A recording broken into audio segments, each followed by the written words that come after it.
gue dari IG. Ya. Neng ini rumah lu di mana? Di Cilengsi. Cilengsi. Oh, deket. Tahu gue dari IG dan Ya. bersedia untuk ngobrol-ngobrol sama gue. Mudah-mudahan yang nonton dapat hikmahnya. Kalau misalnya ternyata dapat solusi gara-gara kita ngobrol, insya Allah bermanfaat ya. Amin. Jadi lu adalah anak pertama yang dituntut orang tua untuk jadi perfect. Iya. Oke. Masalah yang lain? Sejauh ini masalah utama dari aku 17 tahun ya, misalnya menghadapi masa pubertas itu sampai sekarang ya, menurut aku itu tuntutan orang tua yang terlalu besar sih sebenarnya. Lu diminta untuk membiayain hidup keluarga? Ya. Terus apalagi selain Membiayai hidup keluarga, terus membantu mendidik adik juga gitu. Mendidik dalam artian ya bantuin buat menciptakan pola pikir adik yang sesuai sama maunya mereka. Jadi kalau gitu orang tua lu tugasnya apa? Cerita, curhat setiap kali mereka ada masalah. Secara nggak langsung itu tugas mereka gitu. Karena bisa dibilang sekarang aku umur 26 tahun. Dari aku mulai mengerti inti permasalahan mereka itu ketika aku SMP gitu. Jadi kurang lebih dari aku SMP sampai sekarang aku 26 tahun, aku udah hafal banget apa problematika keluarga aku sendiri. Bahkan kayaknya aku lebih paham daripada mereka. Oke, orang tua lu sering berantem?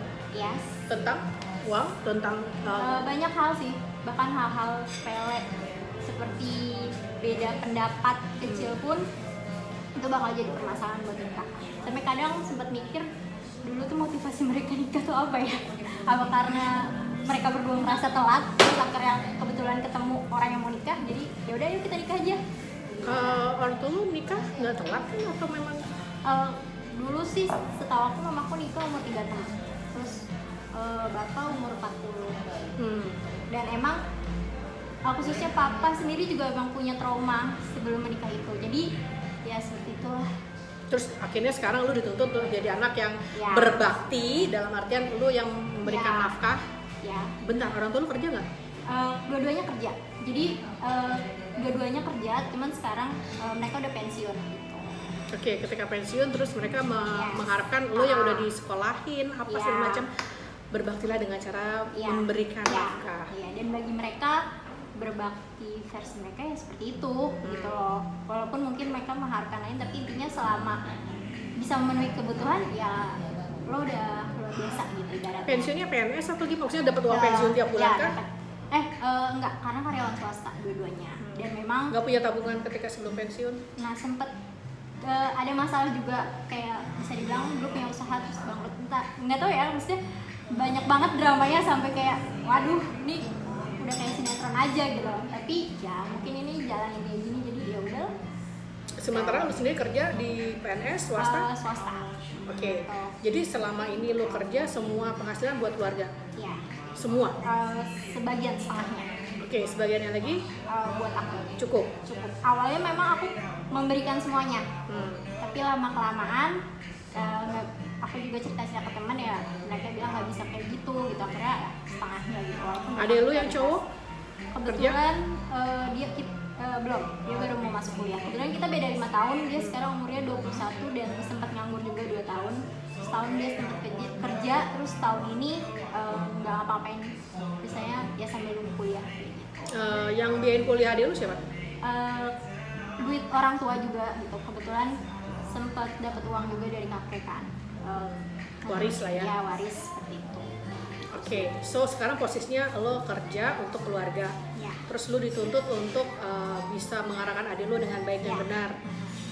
Terus lu juga harus bertahan dengan gaji yang ada. Ya. Pertanyaan gue, lu happy nggak? Eh, Pasti enggak lah, pasti enggak. Tapi lu punya pacar nggak? Enggak, karena nggak punya waktu untuk mikirin itu gitu. Mungkin ada Bla bla bla Ya. bla bla.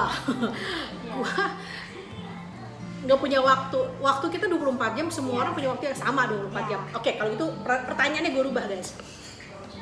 Ada yang naksir lo? Ada. Lo naksir dia juga? Enggak, naksir tapi masih bingung gitu karena banyak pertimbangan. Pertimbangannya ada? Tadi masalah Keluarga. ya keluarga dan hal-hal lainnya. Tapi lu suka sama dia? Suka, cuman Jadi dia suka sama lo? ya Gue gak terima kata cuman. Oke, lu suka sama dia suka sama lo. Kenapa lu nggak apa? Ya pendekatan, taruh atau apa? karena setelah aku pikir ada bagian dia yang sepertinya keluarga aku tuh nggak suka gitu. Apa? Jadi pertama dari sisi kerjaan sama keluarga dia. Jadi aku berpikir bahwa No. Apa? Sorry ya guys, mulai kita kulitin ya. Apa nggak sukanya keluarga lo sama keluarga dia? dia dari keluarga yang biasa aja. Itu sebenarnya yang bikin lucu sih sebenarnya. Gue juga berasa aja sih keluarga Ya, gue. kayak gitu. Mimin gue juga keluarga biasa aja gitu. Jadi yang mesti kayak gimana nih? Karena orang tua, baik lagi mereka punya ekspektasi yang terlalu tinggi sebenarnya. Ya itu kan mereka, lu. Gue mau lu mikirin lo. Nah, nggak bisa seperti itu. Kenapa nggak bisa? Karena waktu itu juga pernah kejadian dan akhirnya ujungnya ya aku ngedengerin mereka gitu loh. Ngedengerin siapa? Orang tua. Oke, karena gini, kalau ortu lo bilang lu nyembah Lata, Uzza atau misalnya nyembah batu, lu lakuin? Ya, yang enggak sih. Kenapa enggak? Kan lu selalu nurut sama orang tua. Karena itu nggak bagus gitu. Oke, itu nggak bagus. Ya. Yang orang tua lu lakuin dengan memberikan statement bahwa lu harus dari keluarga orang kaya misalnya. Itu bagus nggak orang tua minta gitu? Ya. Sementara lu suka dia suka lu sama-sama punya kerjaan, bisa membangun dari awal. Menurut lu orang tua benar atau salah? Ada benar ada salahnya sih. Apa salahnya? Salahnya ya karena tadi menjudge latar belakang gitu Oke, aja. benernya apa? Benernya ya mereka mau, karena mereka udah merasakan seperti itu, jadi mereka nggak mau aku seperti itu juga gitu. Aku berpikir kayak gitu. Lu pernah mikir nggak kalau lu pengen bahagia? Apa yang bisa lu lakuin untuk lu bahagia? Pernah Ya apa yang mau lu lakuin untuk bahagia? ngikutin apa kata hati sendiri. Kenapa lu ngikutin kata hati orang tua? Karena mereka masih ada gitu loh. Jadi Iya, selama tapi mereka kalau masih kata hati ada, orang tuanya salah, lu tetap ikutin. Ih, sumpah gue gemes loh, sumpah lo. ya mau nggak mau ya, karena walaupun memang kadang beberapa Lu Islam bukan? Ya, Baca Quran nggak? baca. Yakin? Iya. Enggak, gue nggak yakin. Jangan gitu dong. Lah iya, gue nggak yakin soalnya di dalam Al-Quran tidak ada disebutkan lu wajib harus ngikutin orang tua apapun. Nggak ada. Gue diwajibkan kita berbuat baik dan berbakti pada orang tua. Pertanyaannya orang tua kayak apa? Nabi Ibrahim aja walk out kan dari bapaknya. Itu kan udah banyak kisah-kisah ketika orang tua kita punya pemahaman yang berbeda sama kita dengan catatan berbeda tapi dia salah. Bukan berbeda misalnya, oh gue pakai kunut kalau sholat subuh, orang tua enggak, itu sih nggak masalah ya. Tapi berbeda dengan ini anak gue harus sama orang kaya, terus nggak ada orang kaya yang suka sama dia, terus sama jadi jomblo. Salah siapa? Salah orang tua, karena ada perintah ketika anakmu sudah mencapai umur tertentu dan memang harus nikahkan dengan orang yang memang dalam tanda kutip seiman, bukan harus kaya, bukan. Kan Rasulullah aja bilangnya apa? Pilih yang dinnya bagus, bukan yang orang dia orang kaya, orang keturunan. Makanya gue tanya, lu baca Quran nggak? Ortu lu ngaji nggak? Ngaji kan? Alhamdulillah. Cuma mungkin poin itu lupa gitu loh. Gini loh, sebagai seorang anak kita punya hak untuk mendapatkan pendidikan yang baik. Lo di sini dididik sama orang tua, tapi bukan jelek ya, tapi tidak pas.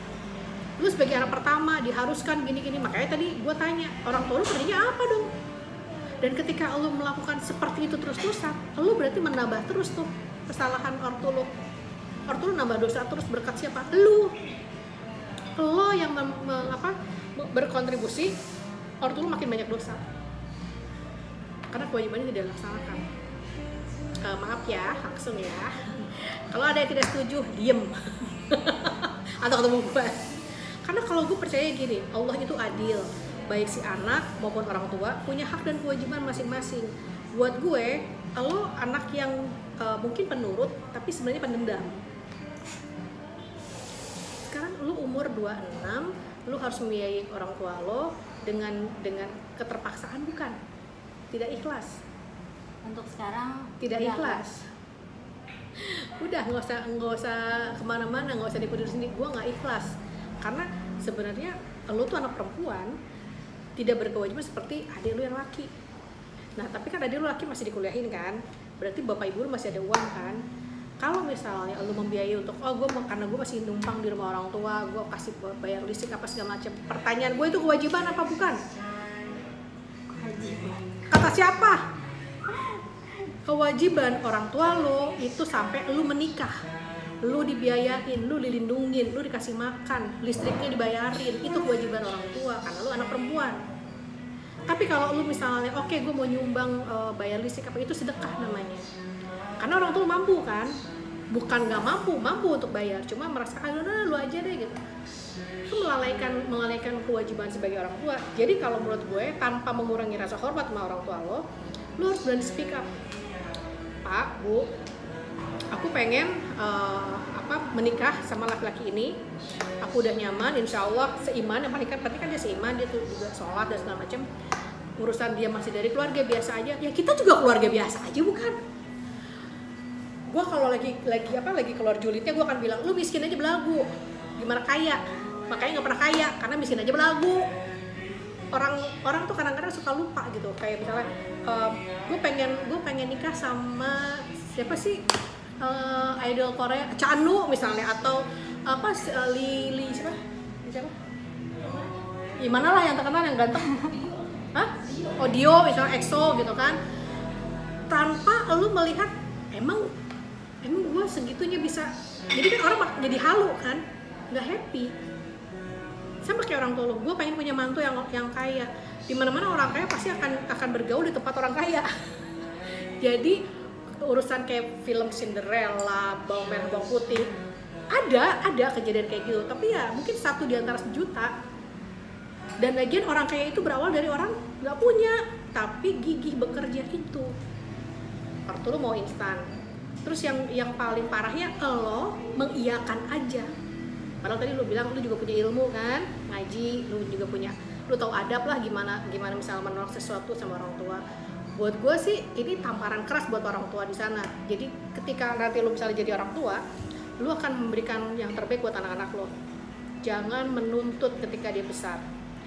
Mama sudah kuliahin kamu, mama sudah mengandung kamu, mama udah nyusuin kamu, bla bla bla. Nggak ada, itu emang kewajiban jadi orang tua. Dan orang tua yang sekarang ini masih jadi orang tua anaknya kecil-kecil, nabunglah buat hari tua supaya tidak bergantung sama anak-anak. Kalau nanti anak-anak lu misalnya membahagiakan lo dengan membiayai hidup lu masa tua, ya alhamdulillah. Tapi kalau enggak, misalnya anak lu mati duluan, kalau misalnya orang tua lu sekarang anak-anaknya misalnya lo dan ada lu meninggal, orang tua lu dari mana? Tapi kan kita nggak bisa merubah orang tua. Yang bisa dirubah adalah lo, Neng. Lo bisa nggak merubah posisi lo yang sekarang, mental korban, ya? Lo tuh mental korban, abis gimana ya? Abis gimana ya? Kalau lo membaca tentang cerita-cerita orang-orang yang sukses, orang yang terkenal gitu, itu mereka keluar dari jaringan mental korban. Nah, lo masih ada di situ. Stop, speak up. Tapi lo harus tahu ini dosa nggak ya dilakuin. Kan kita punya barriernya kan, ada. Kalau ini nggak, misalnya gini, bokap lu bilang tolong beliin bapak mobil, kamu yang cicil. Kita boleh nolak karena itu bukan sesuatu yang hak buat orang tua untuk meminta kita kayak gitu. Toh kita juga nggak mampu. Lu kasih tau, Pak, nggak karena aku nggak mampu. Ya pakai gaji kamu lah nanti digini. Nggak mau, karena aku masih punya keperluan ini. Aku juga mesti nabung, Pak. Gitu loh. Itu boleh ngomong kayak gitu, boleh. Kecuali misalnya bapak lu bilang, tolong ambilin air minum, bapak ambil sendiri, nah itu kurang ajar. Tapi untuk hal-hal tertentu, kamu harus didik tuh adik kamu anak pertama. Lah, terus ortu lo tugasnya apa? Adek lu nakal, adek lu misalnya baik, itu bukan tugasnya lu, tapi tugas orang tua. Kecuali ortu lu udah nggak ada, maka kita sebagai kakak pertama, kita harus mengayomi adik kita. Tapi kalau masih ada orang tua, itu kewajibannya orang tua. Masa anak bungsu, adik lo bungsu kan, nakal, terus ditegurnya sama lo, pasti adik lo juga bodo amat. Apanya sih kakak gue negur, emang lu orang tua gue. Nah, tentang pacar atau jodoh atau apapun, kalau lo mengikuti sarannya orang tua lo, berarti lo harus merubah diri lo untuk jadi anak-anak yang bisa masuk ke lingkungan orang kaya. Kan belum tentu juga lo mau kayak gitu. So, sesuatu yang bodoh sekali kalau lo mengikuti tadi yang bokap lo nyokap lo bilang, jangan sama dia cari orang kaya. Tindakan bodoh. Kenapa? Orang kaya itu dimulai dari orang biasa-biasa aja. Orang kaya itu adalah orang yang kerja keras, bukan orang yang turunan jadi kaya. Ada turunan jadi kaya, tapi mungkin mereka tidak akan memilih lo. Sebagaimana orang tua lo bilang nggak mau, dia tuh orang biasa. Nah orang yang kaya juga bilang siapa lo? Terus lu jomblo, terus habis jomblo lu nyalain ini keadaan, nyalain Tuhan. Kenapa aku jomblo terus? Ya mungkin karena jodoh lo yang udah tadi ketemu, lu nggak mau, dia sama orang lain. Gitu Neng. Berasa nggak sih lu punya cara pandang yang selama ini lu pikir bener tapi ternyata salah total? Iya. Lu tidak memberikan diri lu bahagia. Lu mau, gue mau bahagian ortu deh, tapi lu mau membahagiain ortu, lu tahu ini lu tersiksa, nggak akan bahagia. Gue pengen umrohin ortu nih, dengan gue nyicil, gue ambil utang di bank, riba berarti kan. Terus tiap bulannya lu nyesek, aduh gila ya, gue mesti bayar cicilan sementara ortu gue harus umrohin ortu dua segala macam. Itu tuh yang banyak kejadian, orang memaksakan, dan lu memaksakan sesuatu yang tidak pada tempatnya.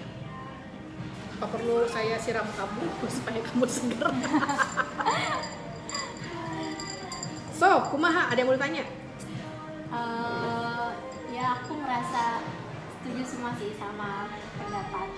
Setuju, tapi kan lu sebenarnya bukan masalah setuju, lu tahu kan yang lu lakuin salah kan? Iya, cuman aku tuh pakai cuman, gue paling sebel ya kalau orang pakai cuman. Tapi nggak punya kendali untuk belum mau melawan itu loh. Jadi karena nggak perlu melawan, lu tuh tidak melawan, tapi lu meninggalkan yang tidak pada tempatnya. Sekarang lu bisa ngomong pelan-pelan sama bokap nyokap. Pertama lu harus tahu dulu bokap nyokap lu kekurangan nggak. Kalau mereka kekurangan, lu harus support abis sebagai anak. Beneran, harus support abis. Kalau perlu gaji lu kasih, itu lillahi ta'ala deh. Tapi kan masalahnya di sini bokap nyokap lu ada penghasilan, adek lu aja kuliah bisa dibiayain. Terus lu dalam tanda kutip dituntut untuk membiayai hidup mereka. Dengan alasan kan lu udah disekolahin, kan lu udah dikasih makan, kan lu udah ini udah itu. Itu kan kewajiban ortu. Plus lo punya hubungan relationship dengan seseorang yang lu suka dia suka lo, tapi ortu lu bilang dia orang biasa. Gue cuma ngomong aja. Jadi Neng, kembali lagi ke masalah, gue lebih terkait dengan masalah relationship lo. Lo kenapa sampai akhirnya melepas perasaan hati lo untuk PDKT sama dia? Karena tadi memicu perdebatan dengan orang tua. Dan emang pernah kayak gitu sebelumnya? Iya, pernah sebelumnya. Yang terjadi apa?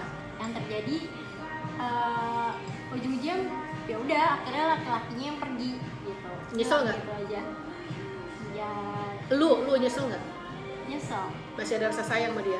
Udah enggak, karena ya setelah tahu dia cara perginya gitu aja, ya udah.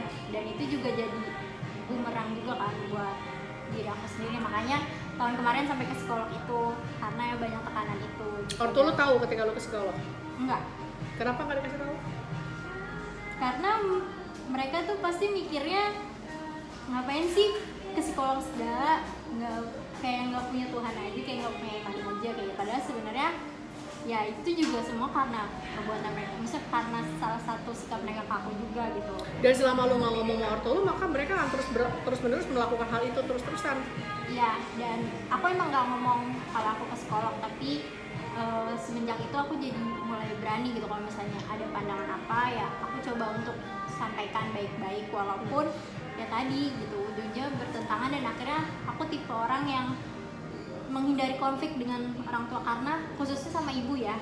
Mungkin kalau sama ayah, karena sekarang dia udah nggak bekerja, jadi dia merasa mungkin udah nggak punya power apa-apa untuk membantah atau kayak gimana. Tapi kalau ibu pasti kerja. Kalau ibu udah pensiun sebenarnya, dua-duanya tuh udah pensiun kayak gitu. Dan yang kalau bisa dibilang mereka emang nggak punya pegangan finansial apa-apa gitu selain uang waris itu. Dan uang waris itu kan emang untuk kebutuhan adik ya, jadi kayak gitu. Nah jadi kalau sama ibu itu aku males banget berdebat karena memicu kemana-mana. Dan ibu juga tipikal orang yang playing victim terus tiap kali berdebat. Jadi aku tipikal ya udahlah nggak apa-apa. Dan aku sejauh ini sampai sekarang aku punya konsep kayak ya udah selama mereka masih hidup, aku mikirnya gini, toh mereka nggak hidup selamanya ya kan, ya udah nggak apa-apa, aku turutin kemauan mereka. Nanti setelah mereka nggak ada mungkin ya aku gimana kalau lu duluan mati? Gimana kalau lu yang duluan mati, ortu lu panjang umur, mau ngapain lo, kelar hidup lo. Allah tidak akan ngerubah nasib lu kalau lu sendiri nggak mau bergerak untuk berubah. Jadi nggak ada, oh gue masih 26 nih, umur gue masih sekian-sekian, kata siapa? Ada yang umur 21 meninggal juga. Ada yang kemarin baru pacaran sama pacarnya naik motor meninggal di tempat. Belum sempat berumur 20 aja belum sempat. Jadi pemikiran kayak gitu jangan dipertahankan. Ya udahlah, tunggu nyokap bokap gua nggak ada, nanti gua baru bebas. Iya, nyokap bokap lu nggak ada mungkin 20 tahun lagi. Nah, lu udah umur berapa ya?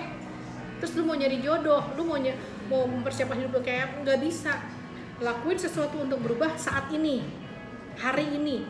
Tapi mahal nih, misalnya gue mesti ke psikiater, gue mesti ke dokter, gue mesti beli apa segala macam. Ya memang lu harus invest.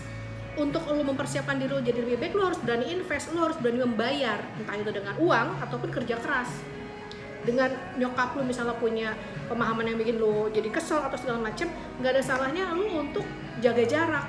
Jaga jarak dalam artian, kalau gue selalu menyarankan jaga jarak, bisa lu ngekos misalnya, atau misalnya lu kalau ketemu sama nyokap lebih baik diam, kemudian nggak ngebahas apapun.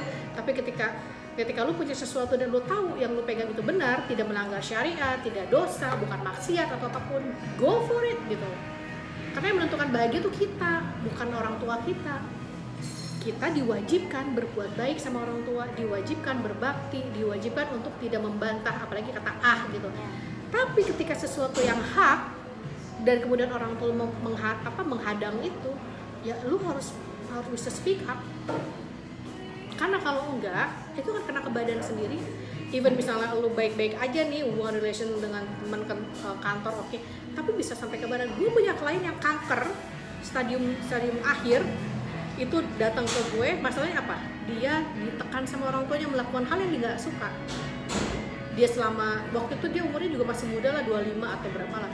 Itu dia punya kankernya tuh di pokoknya area depan sampai tulang belakang. Nah, waktu itu gue juga tidak bilang bahwa nanti kamu bakal sembuh dengan healing, enggak. Tapi gue menyarankan dia, coba lu ngomong sama bokap nyokap lo, katakan apa yang lu nggak suka, dan lu jujur sama mereka. Alhamdulillah dia hidup dok. Padahal kata dokter waktu itu dia cuma punya waktu 6 bulanan, 7 bulanan. Dan ketika dia melakukan itu pelan-pelan, orang tuanya paham karena udah keburu kanker kan anaknya kan. Tapi masa lu menunggu kanker dulu sih, gila aja coy. Jadi kalau kata gue, sebaiknya buat lo hari ini lo mau bahagia, ambil keputusan. Kalau misalnya aja udahlah gue mendem aja nunggu orang tua gue mati. Kalau dia mati duluan, meninggal. Kalau dia meninggal duluan, nah kalau lo yang meninggal duluan, lo meninggal dalam kondisi menzolimi diri sendiri. Satu lagi ya, gue mau ngomong nih buat semua juga. Jangan pernah menyalahkan orang jahat sama kita. Ortu gue jahat, enggak. Ortu lo memang dibikin dan didesain sama Allah untuk menekan lo, tapi bukan karena mereka jahat, karena lo ya memberikan kesempatan untuk lo kayak mental korban gitu. Ya kan, gue kan nggak boleh, gue kan anak. Ketika lo sakit, lo mau menyalahkan virus, enggak lah, kenapa lo nggak makan makanan yang bergizi? Ketika lo misalnya kena putus PHK, terus lo merasa sih bos gue nih yang jahat nih, enggak lah, karena lo nya nggak berprestasi. Bos jahat atau bos yang tidak melindungi lo, ya itu udah nasib lo dapat bos kayak gitu. Tapi apakah lo bertahan dengan attitude yang baik, bekerja dengan yang baik?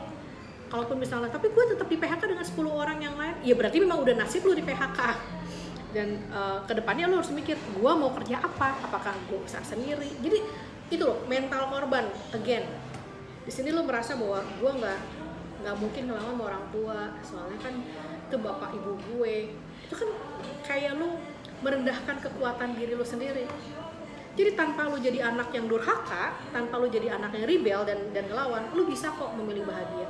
Lo bisa kok tetap nikah sama laki-laki yang lo suka, walaupun dari keluarga biasa aja. Karena lo dari keluarga biasa aja.